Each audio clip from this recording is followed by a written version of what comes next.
Get this and get it straight. Crime is a sucker's road, and those who travel it wind up in the gutter, the prison, or the grave.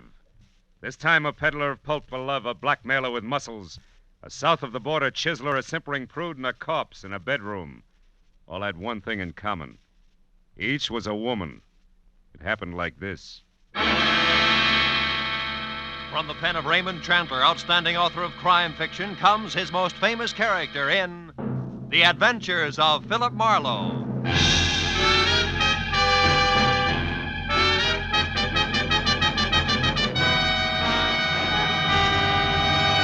Now, with Gerald Moore starred as Philip Marlowe, we bring you tonight's exciting story, The Ladies' Night.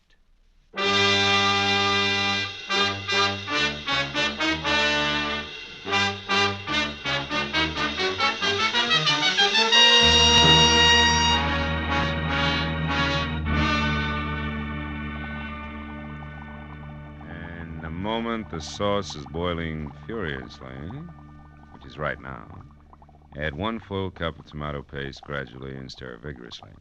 Okay? 1 full cup of tomato paste gradually. Oh, no, not now. I'll be a minute. Yeah, I said I'll be. Oh no. Ooh, ow. All right. So I add tomato paste, cup and all. Okay, I'm coming. Who is it? Western Union, telegram for Philip Marlowe. Oh, I'm sorry. I didn't mean to. Kay Vanneman. Yes, darling, staunch friend Kay. Am I welcome? Me and my small Western Union Joe? Oh, sure. Come on in. Come on in, honey. We'll go in the kitchen. Oh, it's not Marlowe playing chef again. What is it this time? Well, sauce a la Marino. What's on your poor little rich girl's 14-carat mind tonight? You. It's Tuesday. Tuesday? Yes. This is meeting night in my crowd. The Greens Committee at the Country Club, the Beverly Hills Male Choir, the veterans of this and that. So, no men left. Oh, except staunch friend Marlowe, huh? Look, Kay, baby, just because I... Da-da-da-da-da. I know it by Huh? heart, Phil. Just because brave private detective once saved rich Uncle Enoch's niece, Kay, baby, from lots of trouble. For which he was well paid. There's no reason why they've got to go on seeing each other. Well, mister, you're wrong. There is a reason, a big, fat one. I like you. Lots. You do? Especially on Tuesdays. I can't tell you how happy that makes me. Now, I'm look. not being too bold, am I? I did call, 3 times. You weren't home all day. It didn't discourage you. If I can't have you, I'll take the doorstep. Tuesdays. On Tuesdays. Now, about this sauce a la whatchamacallit, what do we do first? Fish out the cup or wait for it to melt?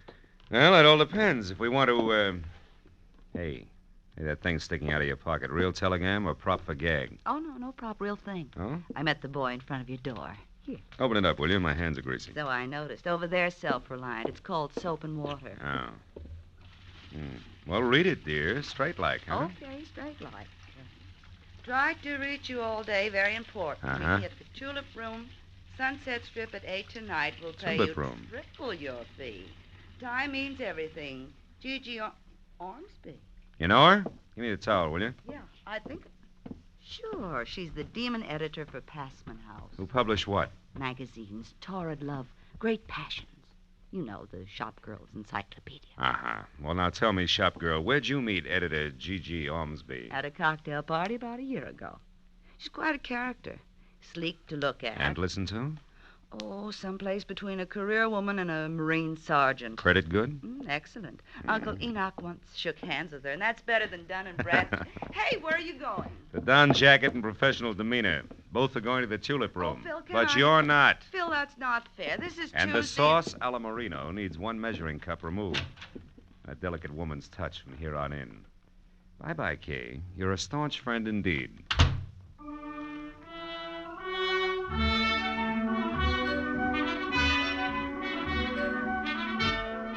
The Tulip Room was one of those extra chic spots, curled up at the foot of the Hollywood Hills, where the velvet and the maitre d's tone of voice made you sure you had egg on your vest. But that, plus the crew-cut glamour girls who lined the booths and shrilled darling no matter what was said, made finding my prospective client that much easier. In severely tailored banker's gray flannel, she stood out among the neighboring naked shoulders like a wart on a cue ball, as did her voice, which once it had gone through the introductions, came right to the point. Marlowe, my problem is simple. I want to find a woman in a hurry. Her name is Henrietta Lawrence. She's a good hack writer who disappeared, I know not why. Health. Likewise. Now, here it is. 1, 2, 3.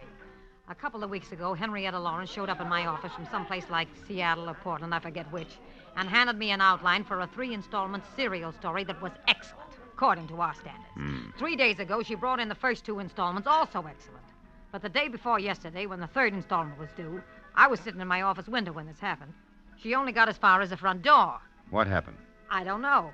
She saw somebody going by slowly in a car. Scared the daylights out of her, and she hobbled for a cab. Wait a minute. Did you say hobble? Yes, she limps. Uses a cane. Mm-hmm. Anyway, she piled into this cab and took off. Haven't had a word from her since. I'm worried, Marlowe. She's a nervous thing, the kind who'd go to pieces, little ones fast. So I want you... Gigi Ormsby, as I live and breathe this stale nightclub, darling, how are you? Busy, Jeanette, busy. So I see. And what's the handsome gentleman's name, or am I supposed to guess? It's Dracula, darling. We're counting the white throats. Goodbye. Oh, Gigi, you're priceless. Goodbye, Jeanette. This is business strictly. Well, I was only being friendly. Excuse me, darling. Happy business. Oh, what they let loose after dark. Anyhow, Marlowe, I want you to find this girl. She may be in an awful jam. Now, what do you want to know? Well, description might help, Gigi. Okay. Henrietta's about 35 on the drab side. No makeup, no jewelry. Each time I saw her, she was wearing the same thing. A plain brown coat, a plainer brown hat, low heels. All in all, the sex appeal of a tumbleweed. Mm-hmm. Last address you had on her? It's the only one. The Brace Hotel for Women, room 7. It's over on Fountain near La Cienega. But she hasn't checked back there in 2 days either. The giggling flower of the old South desk clerk I talked to on the phone today hasn't the slightest idea where she is. But I figure for you, she might, Marlowe. She's probably got a face like wet hemp. Her name is Clarice. Well, we'll try it. Where can I reach you, Gigi? At my home in Brentwood. Sunnyside 91011. 1011? Yeah, I'll stay next to the phone. Really do your best, will you, Marlowe? Okay, Gigi. It'll be my best, all right. Don't worry about it. I'll call you. Brace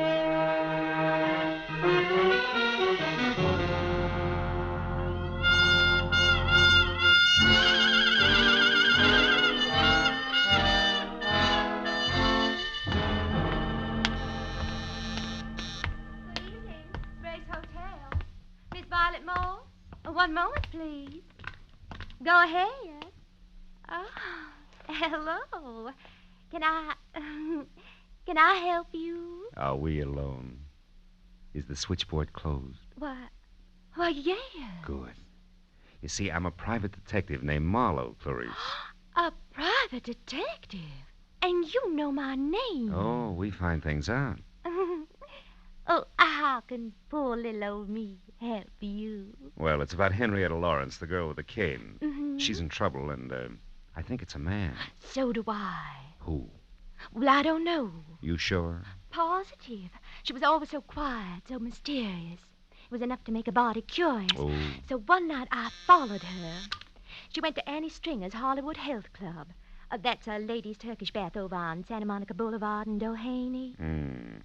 Well, maybe she ducked in there because she knew you were following her. Oh, no, I was very careful.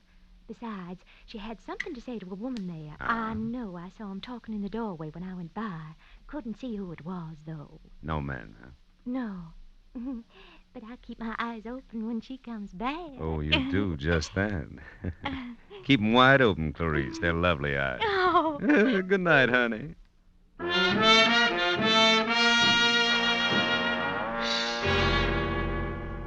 My client was wrong.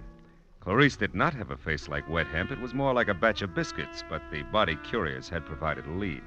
As far as the corner of Santa Monica and Doheny, and into the white antiseptic-looking reception room of Annie Stringer's Hollywood Health Club. Women only.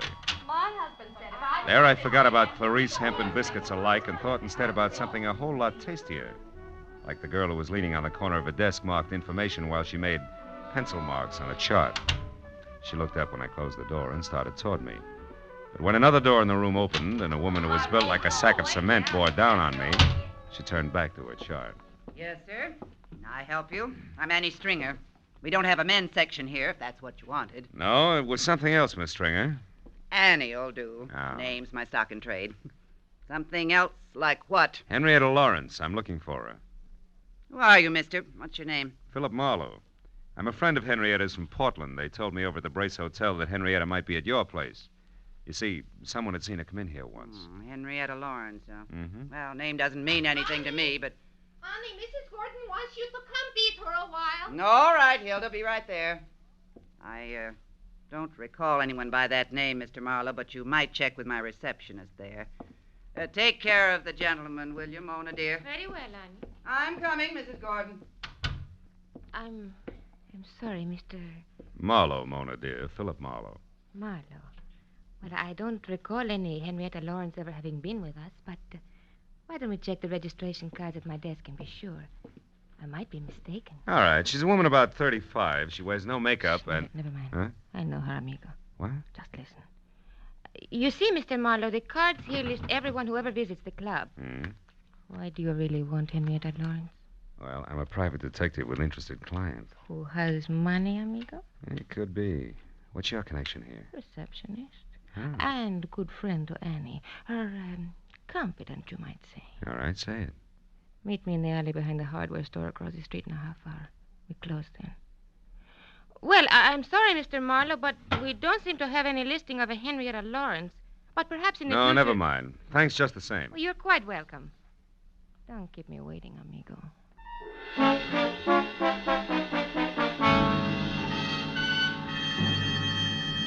I killed most of the 30-minute wait at an all-night beanery a block away where I drank bad coffee and listened to a special monologue from a waitress, which was worse. And at exactly 10:30, I stepped into the street and walked to the alley behind the hardware store. Moved cautiously toward the dark shadow of the building until a hand that gripped like a bear trap snapped shut on my upper arm, while another locked my wrist high into my back. Oh, 1 inch, Mr. Marlowe, and I'll break it off and hand it to you. I was a lady wrestler, understand? Oh, do I still call you Annie? Never mind the wisecracks. It's been a long day, and I haven't got patience. Now, what's your angle, Flatfoot? This! Slip, baby, in more ways than one. Start talking. All right. Henrietta came from Seattle, not Portland. So now some advice. Forget Henrietta Lawrence, Shamus. You can't do her any good. You're a liar, Annie, and you know it. Wasting your breath, Shamus. That's bluff, Annie. Hot air. Yeah? I suppose that goes for the letter, too, I suppose. Letter? You slipped again, kid. What about it? You don't know what letter I'm talking about. But Mr. Marlowe, Henrietta Lawrence does. So tell her to call off the bloodhound, or that letter will go right to the cops. They'll know exactly what to do with it. Get going, sweetie. Oh, Kay. what Or I'll blow the top of your head off. Go on, beat it while you can still walk. Go. All right.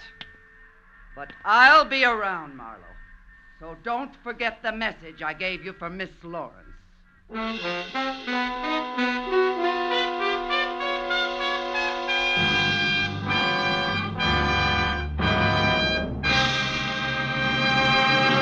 In just a moment, the second act of Philip Marlowe. But first, the kindly physician of River's End, Dr. Christian, will meet the spirit of George Washington in a most unusual way this Wednesday night when Dr. Christian tells his story on most of these same CBS stations.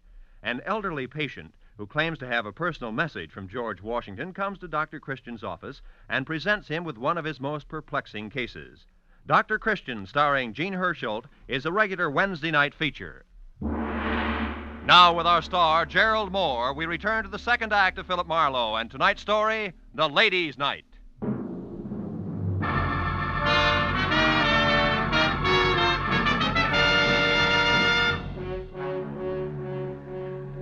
Kay watched Annie Stringer lumber out of sight down the alley. And she turned, tossed me an "I told you so" smile and lit a cigarette for me. Here. Well, I guess it's a good thing I chucked that scullery maid routine and followed you after all, wasn't it? Look, I've already said thanks, so go ahead. Get real corny. Rub it in. Marlowe pinned by a woman.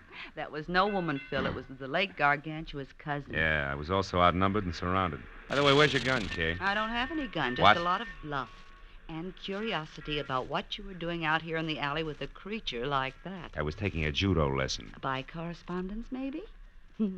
What was all that about a letter? Well, for my money, the way things stack up, Gigi Ormsby, top writer, one Henrietta Lawrence, is being blackmailed by Annie Stringer, and that letter is Annie's protection. Goes to the cops if anything. Kay, get out of sight, quick. What? What's the matter? Marlowe, not another one. Yeah, my date. Duck, will you go on? It's important. All right, but don't forget you're a sucker for a hammerlock, so watch it. Senor Marlowe. Over here, Mona. Let's see. You're here. Are we alone? Yeah, we're alone. Good. It is worth my life what I'm going to tell you.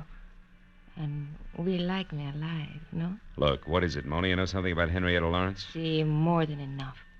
There's a certain letter. Oh, you know about that, huh? Sure. I know where it is and what it says. Bless you, baby. Where is it? I want that letter bad. It's nice. Nice? See. And I would love to give it to you for nothing, but... But what? But my poor mother, she needs an operation.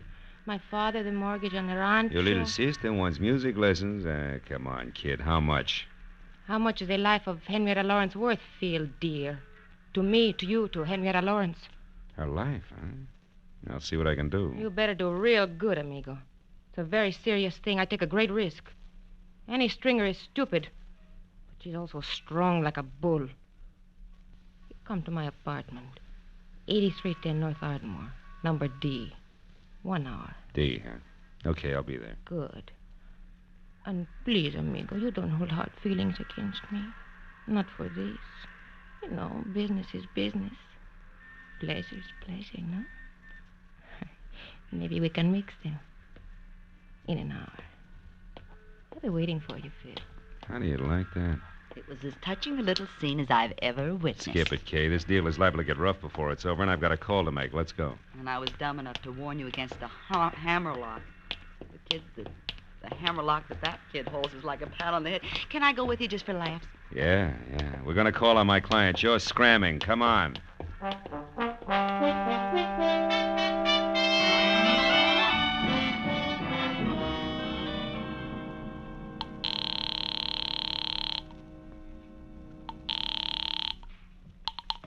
Hello. Marlowe, Gigi, got a line on Henrietta, but you're not going to like it much. What do you mean? How does it go, Marlowe? Trouble is, she's got blackmail. I don't know what the hook is, but I have word of one of the bargainers is plenty serious. Who's doing it, Phil? A female mastodon named Annie Stringer's the big wheel. I got onto it through a letter. A letter? Yeah. Annie wrote her protection letter. It's got all the dirt in it and goes to the cops if anything happens to Annie. It's a standard routine. Where is this letter? Who has it? There's a double-crossing little Spanish number named Mona. We're supposed to meet her again in an hour at her place. Phil, we must get that letter. Yeah, it's no cinch, Gigi. Mona's not bright, but she's sly. It's liable to be expensive. That doesn't matter. Okay. Anything I can do to help Henrietta, I want to do now more than ever. What does that mean? I've heard from her, Marlowe. She called me just a few minutes ago. Where was she? That's the tough part. She was crying. Said it was the end of everything. She tried to tell me about the last installments of the story, then she was interrupted. She gasped out something that sounded like American Airlines ticket office. Then the line went dead. There are 3 of those offices in town. Yeah. Well, we better check them. Look, can you take the one out in Beverly Hills? I'll get the others. All right. And, Marlowe, where does this Spanish dame live? North Ardmore, 8310, apartment D. I'll meet you there in an hour.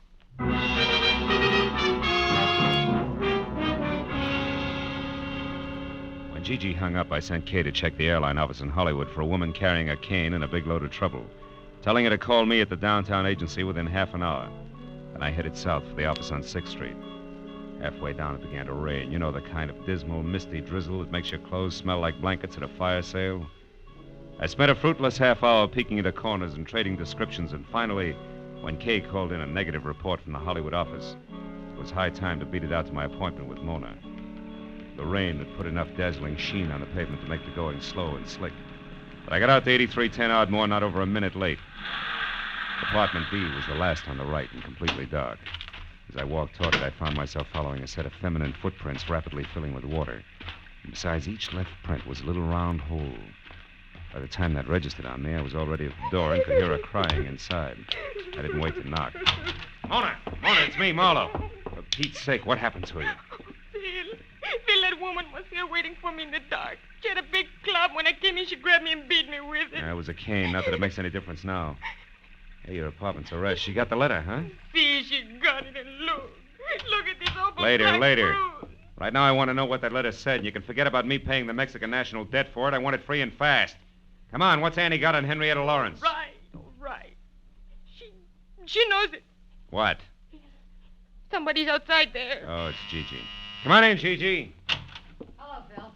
Who's this, the tortilla pounder you told me about? Just a minute, you can't All right, call hold me it. name. Take it You're easy. a lousy housekeeper, sister. What happened? Your hat dance get out of control? Now, wait a minute. Henrietta scooped this Gigi. She was here and got the letter herself. She what? Yes. We were just talking about the letter when you came in. Now, let's get on with it, Mona. What's Big Annie's pitch? Supposing I won't tell you now. Then I'll have you in the pokey for attempted extortion before you can say Pancho Robinson beautiful. Come on. Well, okay. That's better. For you, amigo, I tell. I don't know what Henrietta Lawrence means to this dragon here, but she's a murderer. Well, you lying little tamale tosser. That's impossible. Henrietta's a fine girl. You know what you're saying, Mona? Sure I do. I read the letter, didn't I? Henrietta Lawrence killed a woman in Seattle 4 years ago. Annie saw her do it. She had names, dates, places, everything. I can't believe it.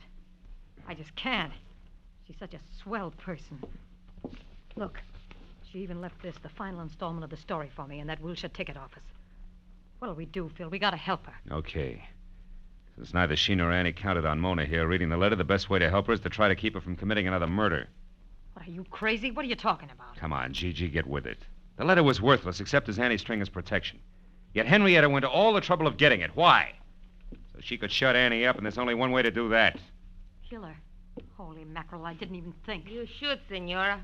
You got nothing else to work with. Drop dead. Stop it, both of you. Oh, crazy. Better stay clear of it from here on, Gigi. Go home and wait for me. Okay, Phil, whatever you say. Call me as soon as you can. Sure. All right, come on, Mona, let's go. Me? Yes. Oh, no, amigo. The letter's gone, and so is Mona's interest. I'm very tired. Now, listen, you cut yourself in on this right up to your sombrero. You know Annie, so you may be able to help me. It's that or spend the night in the cooler. Add it up, sweetheart. Andale. All right. You're so forceful, amigo. Come on, let's go.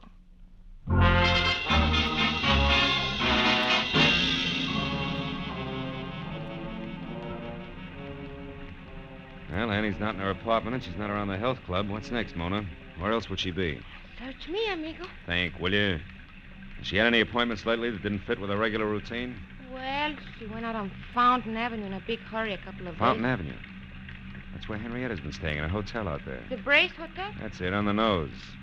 Is Annie dumb enough to go there now tonight? Sure. She's stupid. And her strength makes her reckless. That's it. Let's go.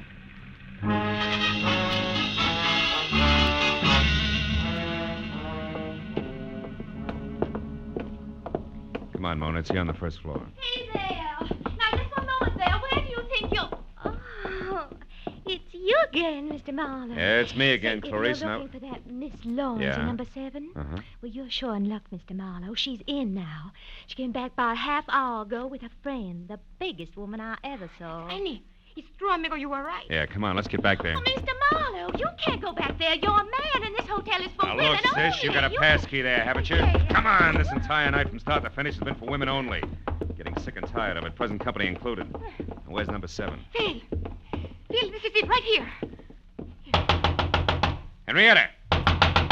Unlock it, Clarice, fast. Get back.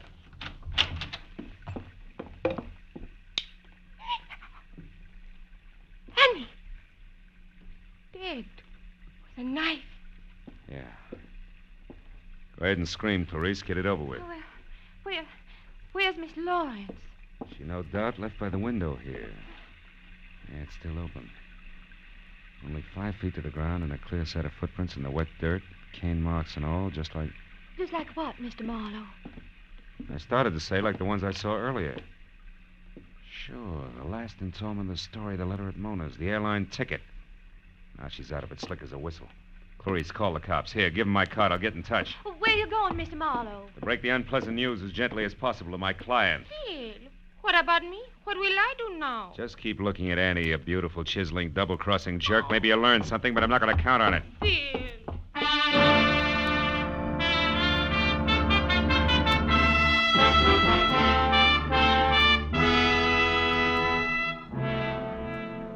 Gigi had a lot of lights on in a glossy Brentwood house.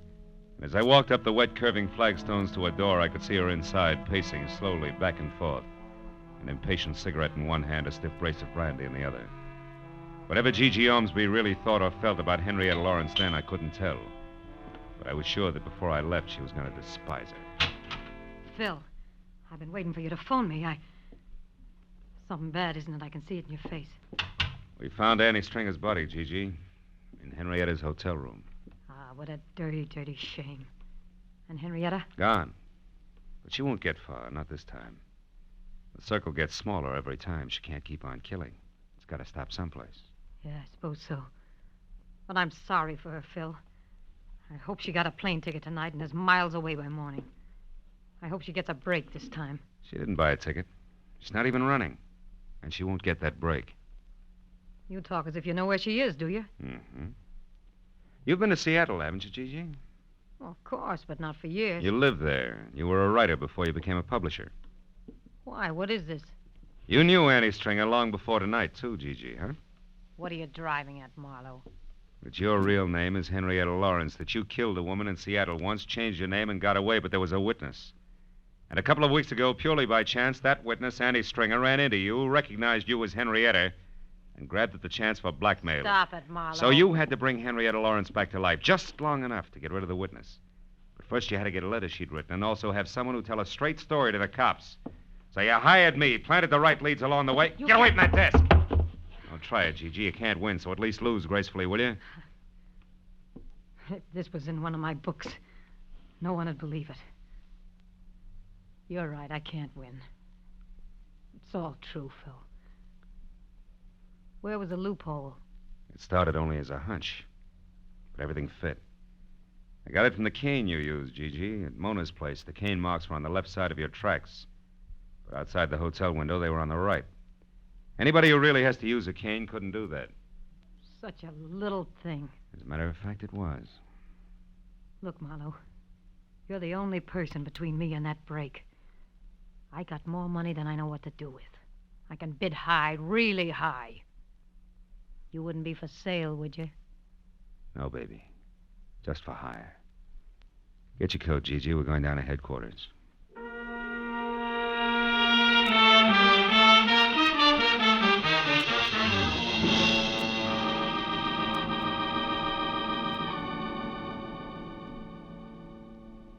Getting the whole business down on police stationery, one orderly step at a time, was a process as full of, well, as full as the fiscal report of the First National Bank. Took twice as long to whip up. But finally it was all over. I was on my way home to my bachelor apartment. And then I remembered something. Never mind explaining what took you so long, darling. You're here now. Dinner is ready and waiting. And the martinis are ice cold. Just come on in and close the door. Yeah.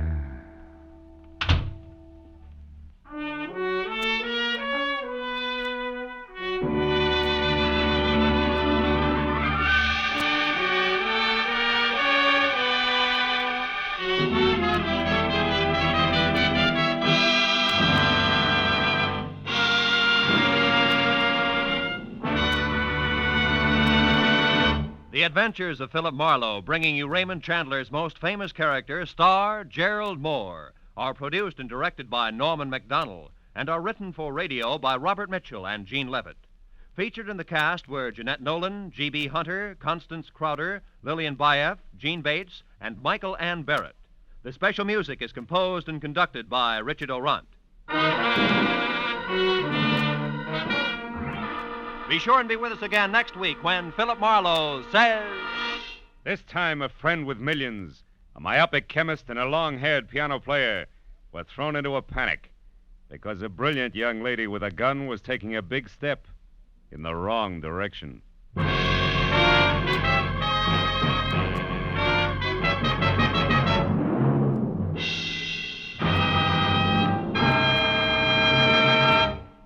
CBS wishes to remind you that Lum and Abner's wonderful down-to-earth Cracker Barrel humor is heard every week on most of these same CBS stations.